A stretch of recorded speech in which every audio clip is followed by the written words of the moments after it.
උස්සල sir ගැන කියනවනම් මම සර්ගේ පළවෙනි දවසේ ඉඳන් මම ක්ලාස් ආවා.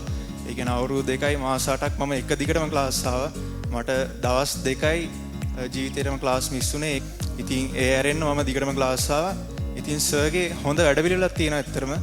සර්ට ගොඩාක් අත්දැකීම් තියෙනවා උගන්වලා. ඒ වගේම සර්ට හොඳ උගන්වීම් ශෛලියක් තියෙනවා. සර්ගේ ඇත්තටම හොඳ ටියුට් සීරීස් එකක් තියෙනවා. මුලින් මේක කියන්න ඕනේ. ලස්සන පිට කවරයක් එක්ක හොඳ ටෙක්ස්ට් බුක් එකක් වගේ. ඒ කියන්නේ තනියම වුණත් ඒක කියලා තේරුම් ගන්න පුළුවන් ඒ ටියුට් එක.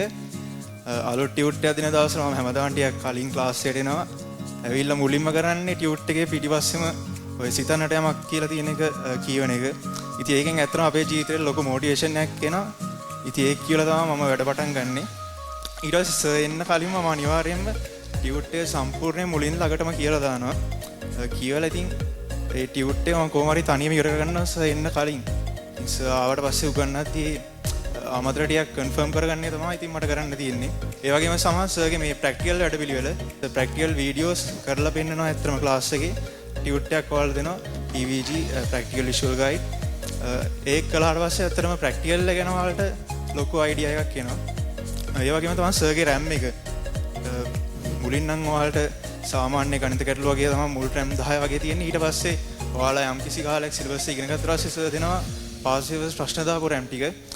ඒ RAM ටික සර්ගේ තියරිය තමයි MCQ 10යි විනාඩි 10යි 10න් 10යි. ඉතින් මුලින් නම් මට දිගටම 10න් 10 තියන්න බැරුණා. ඒනට අන්තිමට RAM 100ක විතර එක දිගටම 10න් 10 මේන්ටේන් කළා.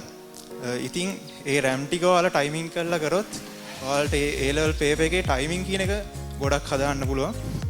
ඒ වගේම තමයි සර්ගේ ඊළඟ විශේෂම දේ SAP series එක. කියන්නේ සර්ගේ paper class එක. ඒක ඇත්තටම තියෙන අන්තිම අවුරුද්දේ ඉතින් සර් SAP papers 9ක් කළා. එරල් පේස් ෆිසික්ස් පේපර් එකේ ස්ටෑන්ඩඩ් එකටම වගේ SAP paper එක තියෙනවා. ඒක මට බය නැතුව කියන්න පුළුවන්. මොකද මම ගොඩක් papers කරලා තියෙනවා ඇත්තටම. ඉතින් ඒව එක්ක බලද්දි මට බය නැතුව කියන්න පුළුවන්. සර්ගේ SAP paper series එක එරල් මට්ටමටම තියෙනවා. ඊට කලින් හිටපු ගොඩක් අයියලා කිව්ව කතාවක් තමයි කියන්නේ. සර්ගේ SAP papers කරලා ගියාම එරල් ෆිසික්ස් paper එකත් නිකන් SAP එකක් වගේ ලියලා දාලා යන්න පුළුවන් කියලා. ඒක ඇත්තටම ඇත්ත දැන්. මේ පාර ෆිසික්ස් paper එක පොඩ්ඩක් ස්ට්‍රක්චර් ගොඩක් අයට අමාරු වුණා. ඒ වුණාට මට ඇත්තටම MCQ එක පැය දෙකෙන් විනාඩි 20ක් මට ඉතුරුත් වුණා. ඉතුරුලත් MCQ 46ක් තියෙනවා ෆිසික්ස් පේපර් එකට. ඉතින් ඒක දාගන්නවට ලොකු අඩිතාලමක් වුණේ මේ සර්ගේ SAP series එක. ඉතින් දැන් ඔයාලට ඉස්සරහට එකේ කතන්දර අහන්නේ දැන් විශාල් සාවඩරස්සෙත් ඉතින් ගොඩක් අය කියනවා සර් සිලබස් හරියට කවර් කරන්නේ නැහැ සර් භාගයට උගන්වන්නේ තනින් තන උගන්වන්නේ. මම ඔයාලට බය නැතුව කියනවා සර්ගේ එහෙම කිසිම දෙයක් නැහැ. මොකද මම මුලින් ළඟටම සර් ක්ලාස් එකට ආවා. ගෲප් ක්ලාස් එකේ නම් සර් මාස 6කට විතර කලින් සිලබස් සම්පූර්ණයෙන් ඉවර කරලා ඊට පස්සේ අන්තිම මාස 6 සම්පූර්ණයෙන්ම පේපර්ස්මයි කළේ. ඉතින් මාස් ක්ලාස් එකෙත් සර් අන්තිම මාස 2ක් විතර තියලා සිලබස් එක අංග සම්පූර්ණ ප්‍රැක්ටිකල් සහ ගණන් හදන එකත් එක්කම සම්පූර්ණයෙන්ම ඉවර කරලා දැම්මා. ඉතින් ඒ ගැන ඔයාලා කිසිම සැකයක් තියාගන්න එපා. අතරම ගත්තොත් සර් සම්පූර්ණයෙන්ම සිලබස් එක ඉවරයක් කරලා දානවා. මේ අවුරුදු 2යි මාස 7 ඔයාලා හරියට මුලින් ඉඳලා වැඩ කරගෙන ගියොත් ඔයාලට A level ගොඩ දාගන්න එක එච්චර ලොකු දෙයක් නෙමෙයි. දැන් ගොඩක් අයලා තියෙන්නේ ගොඩක් අය කියලා මුල් කාලේ වෙන වෙන දේවල් කරගෙන ඉන්නවා. කොටිම කියනවා නම් පිස්සුරනවා මුල් කාලේ. ඒගොල්ලෝ අන්තිම මාස 6 7 තමයි ඒගොල්ලන්ට තේරෙන්නේ A level කරගන්න ඕනේ කොහොම හරි කරගන්න ඕනේ කියලා. ඇත්තම ඔයාලා කරන්න ඕනේ මුල අවුරුදු 2 පුළුවන් තරම් ඔයාලා මහන්සි වෙන්න. මුල් අවුරුදු 2 මහන්සි වුණොත් අන්තිම කාලේ ඔයාලට ඇත්තටම ආර නිදහසක් තියෙනවා. ඔය ගොඩක් අය කරන්නේ මුල ටික නිදහසේ ඉන්නවා. අන්තිම ටිකේ තමයි මහන්සිලා දඟලන්නේ. ඒ කිසිම තේරුමක් නැහැ. ඇත්තටම ගත්තොත්. ඔයාලට කියන්න තියෙන පුළුවන් තරම් හැමදාම ඉස්කෝලේ යන්න. මම හැමදාම ඉස්කෝලේ ගියා. ශ්‍රමදාන දවස්වලත් ඉස්කෝලේ ගියා.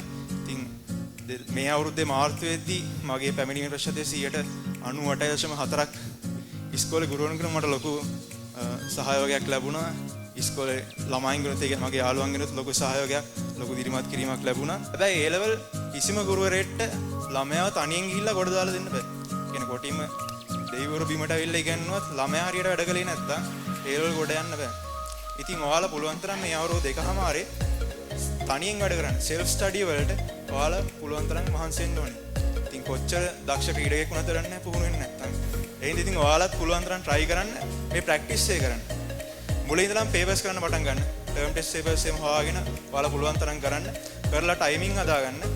මගේ ජයග්‍රහණය ලොකු පිටුවහලක් වුණා සර්. සර්ට ඒකට ගොඩක්